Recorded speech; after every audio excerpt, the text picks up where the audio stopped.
დასრულდა ეს საუბარი პუტინთან სატელეფონო საუბრის შემდეგ დღევანდელი თემა მთელი მსოფლიოსთვის იყო სწორედ ამერიკის შეერთებული შტატებისა და უკრაინის პრეზიდენტების სატელეფონო კომუნიკაცია, სადაც ტრამპმა როგორც პუტინთან საუბრის პირველ წყარომ ზელენსკის რუსეთის პირობები გადასცეს. იყო ერთსაათიანი სატელეფონო კონტაქტი, რომელიც ცოტა ხნის წინ დასრულდა. ოვალურ ოფისში მომხდარის შემდეგ ტრამპი და ზელენსკი პირველად დაელაპარაკნენ ერთმანეთს ასე პირდაპირ, როგორც გახსოვთ, ტრამპთან და ჯეი-დი ვენსთან კამათის და ფაქტობრივად ჩაშლილი შეხვედრის შემდეგ ამერიკის შეერთებული შტატების პრეზიდენტმა ზელენსკიზე თქვა, რომ შეეძლო დაბრუნებულიყო მაშინ, როდესაც საუბრისთვის იქნებოდა მზად. ეს გულისხმობდა, რა თქმა უნდა, დათმობებს თავის შინაარსში. თუმცა ზელენსკისთან მაინც გამოვიდა, რომ თვითონ დაბრუნდა ტრამპი პუტინისგან უკვე გზავნილებით. რა მიიღო ტრამპმა პუტინისგან, შეგვიძლია ვთქვათ არაერთი შეფასებით, რომ ბევრი ვერაფერი, ყოველ შემთხვევაში ვერაფერი ისეთი, რისი მოლოდინიც ჰქონდა და რასაც უანონსებდა საკუთარ აუდიტორიას. რუსეთი არ დასთანხმდა უკრაინასთან შეთანხმებულ 30 დღიან ცეცხლის სრულ შეწყვეტას. პუტინს აქვს თავისი დღის წესრიგი, რომელშიც მშვიდობა არ შედის, მშვიდობა მისთვის უკრაინის სრულ მარცხს ნიშნავს, რაც დემოკრატიული სამყაროს მარცხსა და მოძალადე ტერორისტული სახელმწიფოს გამარჯვებას გულისხმობს. ამას კი არ დაუშვებს არც უკრაინა და არც ევროპული ერთობა. როგორი იქნება ამერიკის შეერთებული შტატების ახალი ადმინისტრაციის შემდეგი პოზიციონირება? ახლა ეს არის მთავარი კითხვა. ვნახოთ ტრამპი პუტინსა და ზელენსკისთან სატელეფონო საუბრების ირგვლივ ამ მომენტში არსებული ინფორმაციის დეტალები და გამოხმაურება. თამარ ჭავჭავაძე შემოგვიერთდა პირდაპირ ეთერში. თამარ, რა თქმა უნდა, პირველ რიგში ტრამპისა და ზელენსკის სატელეფონო საუბრის შესახებ რა ვიცით შინაარსზე? რასაკითხები განიხილეს დონალდ ტრამპმა და ვოლოდიმირ ზელენსკიმ დღევანდელი სატელეფონო საუბრისას დეტალურად განცხადებას პრეზიდენტის დავალებით სახელმწიფო მდივანი მარკო რუბიო და პრეზიდენტის მრჩეველი მაიკ ვოლცი გააკეთებენ, თუმცა ბლუმბერგის ინფორმაციით უკრაინის პრეზიდენტი დათანხმდა რუსეთის ენერგოობიექტებზე იერიშების შეწყვეტას.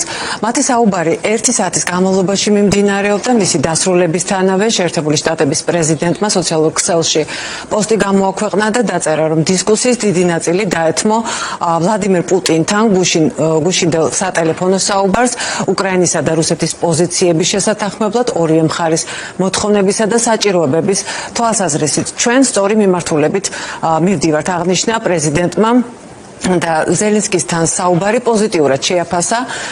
დღესვე ტრამპის მრჩეველს მაიკ ვოლცს სატელეფონო საუბარი ჰქონდა რუს კოლეგასთან იური უშაკოვთან და საუდის არაბეთში დაგეგმილი მოლაპარაკების დეტალები განიხილა. რუსეთსა და შეერთებული შტატების ტექნიკური ჯგუფების შეხვედრა ელ-რიადში უახლოეს დღეებში იგეგმება. ორსაათიანი სატელეფონო საუბრისას დონალდ ტრამპმა რუსი კოლეგისგან თანხმობა სრული ცეცხლის შეწყვეტის გეგმიდან მხოლოდ ერთ პუნქტზე მიიღო. ვლადიმერ პუტინის შეერთებული შტატების პრეზიდენტს უკრაინის ენერგოინფრასტრუქტურაზე შეტევების შეწყვეტას დაპირდა. ღია რჩება ამერიკელების მიერ შეთავაზებული 30 დღიანი ზავის 2 პუნქტი. ცეცხლის შეწყვეტა ჰაერსა და ზღვაზე. პუტინი მას არ თანხმდება. სანაცვლოდ პირობებს აყენებს. შეწყდეს უკრაინის სამხედრო დახმარება, დაზვერვის მონაცემების მიწოდება და მობილიზაცია. შეერთებული შტატების ინიციატივის კონტექსტში 30 დღიანი ზავის ამოქმედების შესახებ რუსეთის მხრიდან გამოიკვეთა რამდენიმე მნიშვნელოვანი პუნქტი, რომელიც ეხება შესაძლო ცეცხლის შეწყვეტას ეფექტიან კონტროლის საბრძოლო შეხების მთელ ხაზზე, უკრაინაში იძულებითი მობილიზაციის შეწყვეტის აუცილებლობას და უკრაინის შეიარაღებული ძალების გადაიარაღებას. ხაზგასმით აღინიშნა, რომ კონფლიქტის ესკალაციის თავიდან აცილებისა და მისი პოლიტიკური და დიპლომატიური გზით მოგვარების მიზნით მუშაობის მთავარი პირობა უნდა იყოს კიევისთვის უცხოური სამხედრო დახმარების და სადაზვერვო ინფორმაციის მიწოდების სრული შეწყვეტა. დონალდ ტრამპმა რუსეთის ლიდერთან საუბარს კონსტრუქციული უწოდა. Fox News-თან ინტერვიუში შეერთებული შტატების პრეზიდენტმა გაიმეორა, რომ მისი მიზანი ომის დასრულებაა, თუმცა უარყო კრემლის მოთხოვნა სამხედრო დახმარების შეჩერებასთან დაკავშირებით და განაცხადა, რომ ამ საკითხზე დისკუსია საერთოდ არ ყოფილა. რუსეთს აქვს უპირატესობა. მათ ალყაში მოაქციეს 2500 ჯარისკაცი, რაც კარგი არ არის. ჩვენ გვინდა ეს დასრულდეს. კარგი საუბარი გქონდა. თითქმის 2 საათი გაგრძელდა. ბევრ საკითხზე ვილაპარაკეთ, რომ მივაღწიოთ მშვიდობას. ვისაუბრეთ სხვა თემებზეც. რაც შეეხება დახმარების შეჩერებას, ჩვენ დახმარებაზე საერთოდ არ გვილაპარაკია. ვისაუბრეთ ბევრ საკითხზე, მაგრამ დახმარება არ განხილულა. შეერთებული შტატებისა და რუსეთის პრეზიდენტების საუბრიდან ცოტა ხანში უკრაინის ქალაქებში საჰაერო განგაში გამოცხადდა. აფეთქებების ხმა ისმოდა კიევში და სუმიში, სადაც რუსული დრონები 2 საავადმყოფოს დაეცა. ვოლოდიმირ ზელენსკი, რომელიც ფინეთში ოფიციალური ვიზიტით იმყოფება, აცხადებს, რომ მოსკოვს ომის გაგრძელება სურს.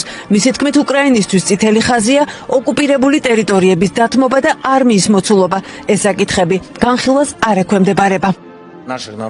ჯერა რომ წელს ომი შეიძლება დასრულდეს ღირსეული მშვიდობით, მაგრამ საჭიროა უკრაინისთვის უსაფრთხოების გარანტიები. წინააღმდეგ შემთხვევაში პუტინი ისევ ომით დაბრუნდება. რაში სჭირდება მას, რომ დახმარება და დაზვერვის ინფორმაცია შეაჩერონ, თუ ჩვენი მოკვლის სურვილი არ აქვს. პუტინს უნდა რომ ვერ დავინახოთ, როგორ მოფრინავს ბალისტიკური რაკეტა უკრაინელებისკენ. ეს ყველაფერი მოწმობს, რომ ომის გაგრძელება სურს. რაც შეეხება დროებით ოკუპირებული ტერიტორიების დამოუკიდებლობასა და სუვერენიტეტს, რადგან ისინი დროებით ოკუპირებულია, ნიშნავს, რომ რუსეთის ნაწილი არასდროს გახდება. პუტინის სიტყვები, რომ ენერგეტიკას არ დაარტყამს, რეალობას აცდენილია. ღამით რუსებმა 140 დრონი გამოუშვეს და მათი ნაწილი სამისნე, ელექტრიკული ობიექტები და საავადმყოფოები იყო. თუ ისინი არ დაარტყამენ ჩვენს ობიექტებს, არც ჩვენ დავარტყამთ. დღეს მექნება საუბარი დონალდ ტრამპთან და იმედი მაქვს მისგან მოვისმენ დეტალებს. Statehood usually rests on 3 pillars. სახელმწიფოს მთავარი საყრდენია დამოუკიდებლობა, სუვერენიტეტი და ტერიტორიული მთლიანობა. 1944 წელს სტალინის მშვიდობით ფინეთმა 2 საყრდენი დაკარგა. შევინარჩუნეთ დამოუკიდებლობა, მაგრამ დავკარგეთ გადაწყვეტილების მიღებაზე სუვერენიტეტი და ტერიტორიის 10%. უნდა ჩავარდეს თუ არა იგივე მდგომარეობაში უკრაინა. ჩემი პასუხია რომ არა. მუშაობთ რომ უკრაინამ შეინარჩუნოს დამოუკიდებლობა, ტერიტორიული მთლიანობა და უფლება თავად აერჩიოს გზა ევროპისა და დასავლეთისკენ. დიპლომატია ამიტომ გრძელდება.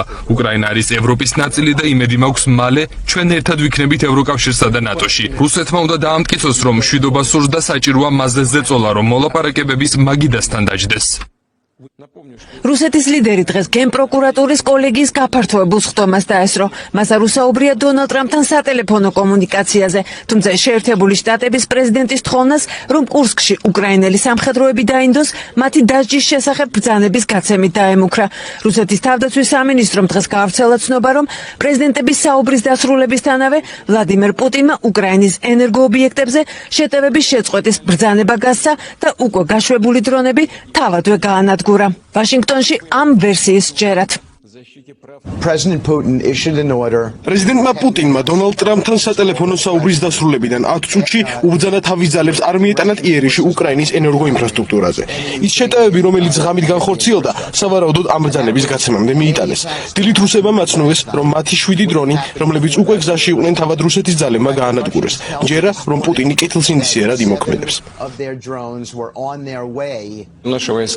რუსეთის ძალებმა ჩაატარეს არაერთი გაბედული, სწრაფი და ეფექტური ოპერაცია და განაგრძობენ მოწინააღმდეგის დაჯგუფებების განადგურებას კურსკის ოლქში. ვიმეორებ, რომ რუსეთის კანონმდებლობის მიხედვით უკრაინის არმიის სამხედრო მოსამსახურეები, მით უმეტეს უცხოელი დაქირავებული მებრძოლები, რომლებიც ჩვენს ტერიტორიაზე იმყოფებოდნენ და ჩაიდინეს დანაშაული ადგილობრივი მოსახლეობის წინააღმდეგ, კვალიფიცირდებიან როგორც ტერორისტები. მათ მიერ ჩადენილი ბოროტმოქმედება უნდა გამოვლინდეს, დაფიქსირდეს და საფუძვლიანად იქნას გამოძიებული. ვთხოვ პროკურორს, სამხედრო პროკურორებს, სხვა სამსახურებთან ერთად სრული დატვირთვით დაიწყონ საგამოძიებო ღონისძიებები სუჯაში და სხვა გათავისუფლებულ ტერიტორიებზე. უნდა დადგინდეს ყველა დამნაშავისა და სადამსჯელო ჯგუფის წევრის ვინაობა, ვინც ბრძანებებს გასცემდა.